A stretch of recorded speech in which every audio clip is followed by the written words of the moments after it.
بسم اللہ الرحمن الرحیم نحمدہ و نصلی علی رسولہ الکریم۔ السلام علیکم۔ طبرانی میں حضرت ربعی بن حراش رحمۃ اللہ علیہ سے منقول ہے کہ حضرت عبداللہ بن عباس رضی اللہ تعالیٰ عنہ نے حضرت معاویہ رضی اللہ تعالیٰ عنہ کی مجلس میں آنے کی اجازت چاہی۔ حضرت معاویہ رضی اللہ تعالیٰ عنہ کے پاس قریش کے خاندان بیٹھے تھے اور ان کی دائیں جانب حضرت سعید بن العاص رضی اللہ تعالیٰ عنہ بیٹھے ہوئے تھے۔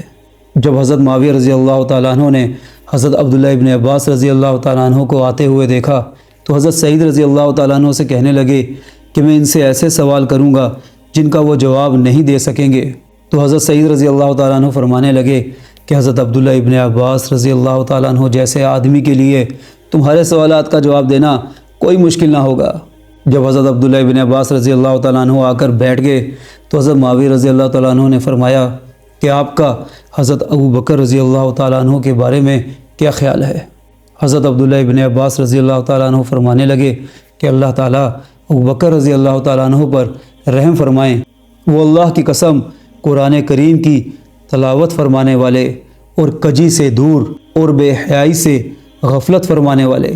اور برائی سے روکنے والے اور اپنے دین کو خوب اچھی طرح جاننے والے اور اللہ سے ڈرنے والے اور رات کو عبادت کرنے والے اور دن کو روزہ رکھنے والے اور دنیا سے محفوظ اور مخلوق کے ساتھ عدل و انصاف کا عزم رکھنے والے اور نیکی کا حکم کرنے والے اور خود نیکی پر چلنے والے اور تمام حالات میں اللہ کا شکر کرنے والے اور صبح و شام اللہ کا ذکر کرنے والے اور دینی ضرورتوں کے لیے اپنے نفس کو دبانے والے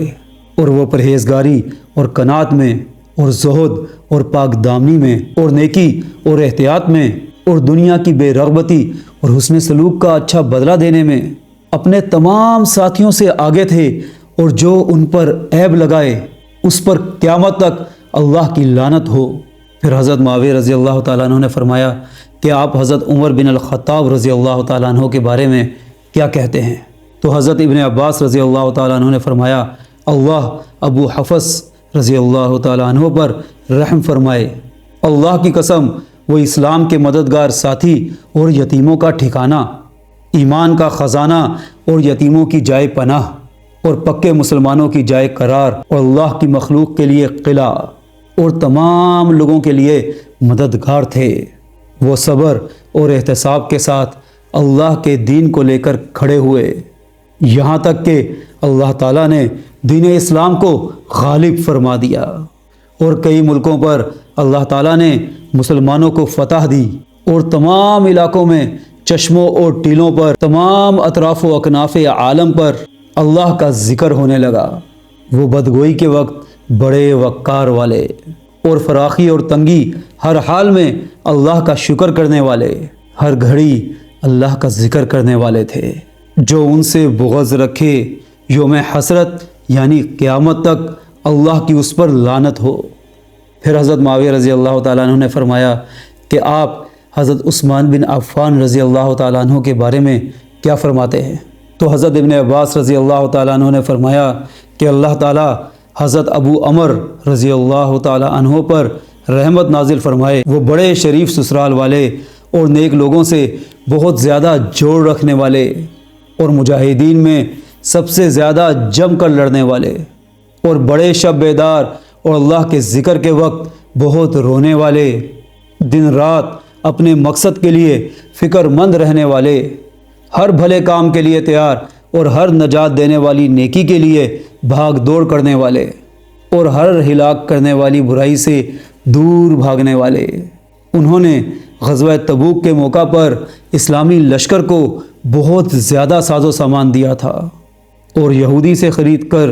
روما کنواں مسلمانوں کے لیے وقف کر دیا تھا۔ آپ حضرت مصطفیٰ صلی اللہ علیہ وآلہ وسلم کے داماد تھے، ان کی 2 صاحبزادیوں سے شادی کی تھی۔ جو ان کو برا بھلا کہے اللہ تعالیٰ تا قیامت اس کو پشیمان رکھے۔ پھر حضرت معاویہ رضی اللہ تعالیٰ عنہ نے فرمایا کہ آپ حضرت علی بن ابی طالب رضی اللہ تعالیٰ عنہ کے بارے میں کیا فرماتے ہیں؟ تو حضرت ابن عباس رضی اللہ تعالیٰ عنہ نے فرمایا اللہ تعالیٰ حضرت ابو الحسن رضی اللہ تعالیٰ عنہ پر رحمت نازل فرمائیں، اللہ کی قسم وہ ہدایت کا جھنڈا اور تقوی کا غار اور عقل کا گھر اور رونق کا ٹیلا، رات کے اندھیروں میں چلنے والوں کے لیے روشنی تھے اور عظیم سیدھے راستے کی دعوت دینے والے اور پہلے آسمانی صحیفوں اور کتابوں کو جاننے والے، قرآن کی تفسیر بیان کرنے والے اور واضح و نصیحت کرنے والے اور ہدایت کے اسباب میں ہمیشہ لگے رہنے والے اور ظلم اور اذیت رسانی کے چھوڑنے والے اور ہلاکت کے راستوں میں ہٹ کر چلنے والے، تمام مومنوں اور متقیوں میں سے بہترین اور تمام کرتا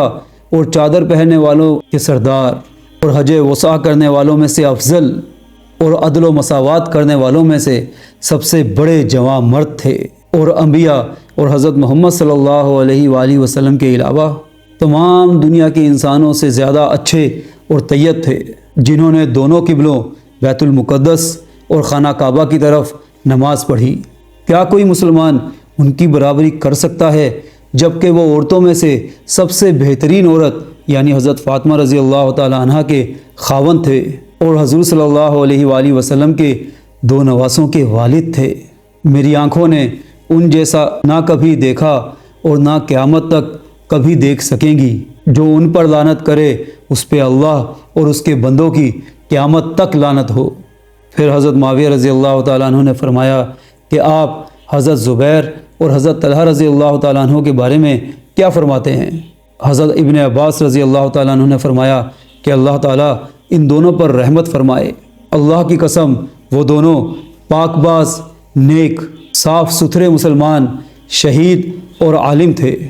ان دونوں سے ایک لغزش ہوئی جسے اللہ تعالیٰ انشاءاللہ ضرور اس وجہ سے معاف فرما دیں گے کہ ان لوگوں نے شروع سے دین کی مدد کی اور ابتدا سے حضور صلی اللہ علیہ وآلہ وسلم کی صحبت میں رہے اور بہت نیک اور عمدہ کام کیے۔ حضرت معاویہ رضی اللہ تعالیٰ عنہ نے فرمایا کہ اللہ تعالیٰ حضرت ابو الفضل یعنی حضرت عباس رضی اللہ تعالیٰ عنہ پر رحمت فرمائیں۔ وہ اللہ کی قسم حضور صلی اللہ علیہ وآلہ وسلم کے والد ماجد کے سگے بھائی اور اللہ کے برگزیدہ انسان یعنی حضور صلی اللہ علیہ وآلہ وسلم کی آنکھ کی ٹھنڈک اور تمام لوگوں کے لیے جائے پناہ اور حضور صلی اللہ علیہ وآلہ وسلم کے تمام چچوں کے سردار تھے۔ تمام امور میں بڑی بصیرت رکھتے تھے اور ہمیشہ انجام پر نظر رہتی تھی۔ علم سے آراستہ تھے۔ ان کے خاندان کے قابل فخر کارناموں کے پیچھے دوسرے خاندانوں کے کارنامے پیچھے رہ گئے، اور ایسا کیوں نہ ہوتا جبکہ ان کی تربیت اس عبد المطلب نے کی کہ جو ہر نقل و حرکت والے انسانوں میں سب سے زیادہ بزرگ اور قریش کے تمام پیادہ اور سواروں سے سب سے زیادہ قابل فخر تھے۔ یہ سب کچھ ایک لمبی حدیث کا حصہ ہے، یہاں پر اتنا کافی ہے۔ اللہ تعالی ہمیں صحابہ کرام رضی اللہ تعالیٰ عنہم اجمعین کی شخصیات، ان کے اعتدال، ان کی آپسی محبت، ان کے رتبے، اس دین کے لیے ان کی قربانیاں سمجھنے کی توفیق عطا فرمائیں، اور ہم سب کو ان کی محبت میں سے حصہ عطا فرمائیں۔ کہنے والا بھی اتنا ہی محتاج ہے جتنا کہ سننے والا۔ خدا را صحابہ کرام رضی اللہ تعالیٰ عنہ اجمعین کی زندگیوں کو پڑھیے۔ میرا پیغام وہی ہے کہ آئیے سوئے حرم لوٹ چلیں۔